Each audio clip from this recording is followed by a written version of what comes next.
৩০০ ফিটের মজাদার চাপটি ঘরেই বানিয়ে নিলাম, তাও আবার শুধুমাত্র চাল আর ডাল দিয়ে। আসলে এসব খাবার এখন ৩০০ ফিট বা অন্যান্য জনপ্রিয় জায়গায় বিক্রি হলেও এগুলো আমরা খেয়ে আসছি অনেক আগে থেকেই। আমার শ্বশুরবাড়িতে প্রায় সকালবেলা অথবা বিকালবেলাতে এই চালের চাপটিটা বানানো হয়ে থাকে, আর বিভিন্ন ধরনের ভর্তা, মাংসের ঝোল দিয়ে, বিভিন্ন ধরনের শুটকির তরকারি দিয়ে এই চাপটিটা খাওয়া হয়ে থাকে, আর এটা খেতে কিন্তু ভীষণ মজা লাগে।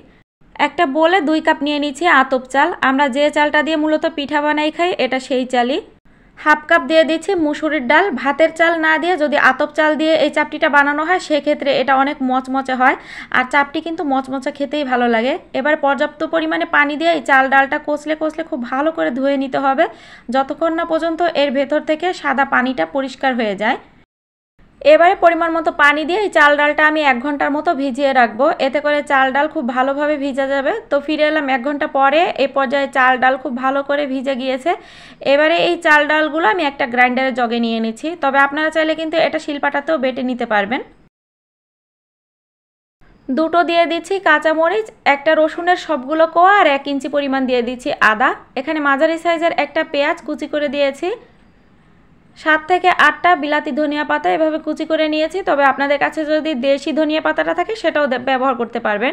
এবারে এখানে 1 কাপের মতন পানি দিয়ে দিচ্ছি। এবারে এই সব কিছু একসাথে খুব ভালো করে ব্লেন্ড করে নিব, তবে একেবারে মিহি করার কোনো প্রয়োজন নেই, হালকা একটু দানা দানা থাকলেও কোনো সমস্যা নেই।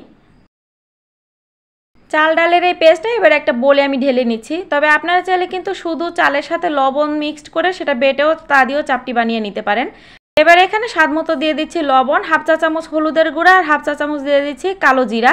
কালো জিরাটা দেওয়ার চেষ্টা করবেন, তাতে করে চাপটিটা যখন খাবেন তখন দাঁতের নিচে পড়লে দেখবেন খুব সুন্দর একটা ফ্লেভার বের হবে। এবারে সব কিছু খুব ভালো করে একসাথে মিক্সড করে নিয়েছি, আর এটার কনসিস্টেন্সিটা এমন হবে। এটা কিন্তু অনেক বেশি পাতলা করা যাবে না, এর ঘনত্বটা যেমন দেখাচ্ছি এমনই থাকতে হবে। চুলাতে একটা তাওয়া বসিয়ে নিয়েছে, আর তাওয়াটা কিন্তু হাই ফ্লেমে খুব ভালো করে গরম করে নিতে হবে। তাওয়াটা কেমন গরম হয়েছে এটা বোঝার জন্য উপরে কিছুটা পানি ছিটিয়ে দিলাম। এবারে চাপটির গোলাটা আরও একবার খুব ভালো করে নেড়েচেড়ে মিলিয়ে নিয়ে 1 চা চামচ করে চাপটি দিয়ে দিচ্ছে, আর এভাবে ঘুরিয়ে ঘুরিয়ে এটা চ্যাপটা করে বড় করে নিতে হবে। ঢাকনা দিয়ে ঢেকে দিচ্ছি, আর চুলার আঁচটা কিন্তু মিডিয়াম হাইয়ের মাঝামাঝি আছে। জাস্ট 1 মিনিটের মতন অপেক্ষা করব। এবারে ঢাকনাটা তুলে নিচ্ছি। চাপটিটা যতটা পাতলা করে দেওয়া যায় ততটাই কিন্তু এটা মচমচে হয়, তো চাপটিটা এভাবে তুলে নিতে হবে। আর গরম গরম থাকতে এই চাপটিটা খেতে কিন্তু ভীষণ মজা লাগে। যে কোনো ধরনের ভর্তা, শুটকির ভর্তা, যে কোনো ধরনের মাংসের ঝোল, তরকারি, যা কিছু ইচ্ছা তা দিয়ে কিন্তু এই চাপটিটা খেয়ে নেওয়া যায়।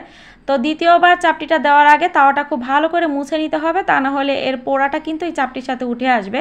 তো আমি আরও একবার চাপটির গোলাটা দিয়ে দিচ্ছি, আর এভাবে ছড়িয়ে নিচ্ছি।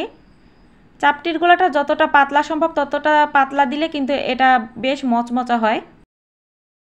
এই চাপটিটাকে আমার শ্বশুরবাড়ি এলাকাতে আবার মোলকাও বলা হয়ে থাকে।